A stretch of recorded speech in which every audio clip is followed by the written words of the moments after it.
It was July 4th, 1999. My family stood with me on the steps of the Lincoln Memorial.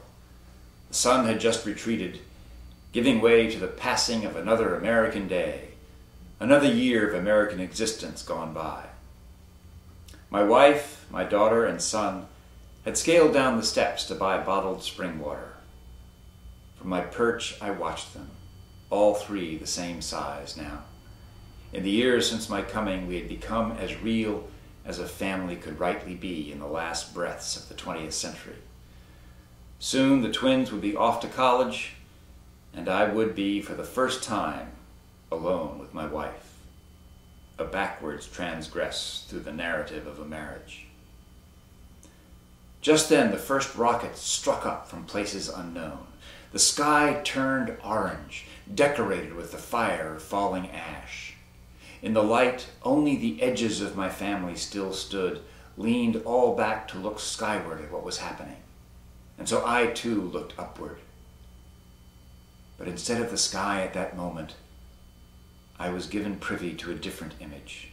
It was clear and unmistakable. The day of my birth 40 years earlier. And the memory was not the vague, soupy product of a child's mind. Standing on the steps of the Lincoln Memorial, eyes reflecting falling plumes of color-shifting fire, I saw the moment of birth.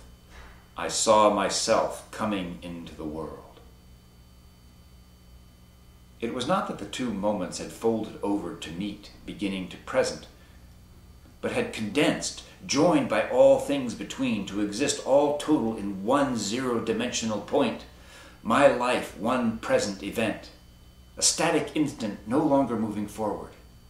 It was clear to me instantly the completeness of this speck. The beginning hadn't met the present, but the end. The perfect symmetry of it was breathtaking in its beauty, astounding in the justice of the whole it made. The fireworks were still exploding above me, reflecting across the surface of the water that lay down like some servant between the monuments to our two most celebrated presidents. Music somewhere seemed to hint, but not actually be, the national anthem. The moment was new, altered somehow from what it had been only seconds before.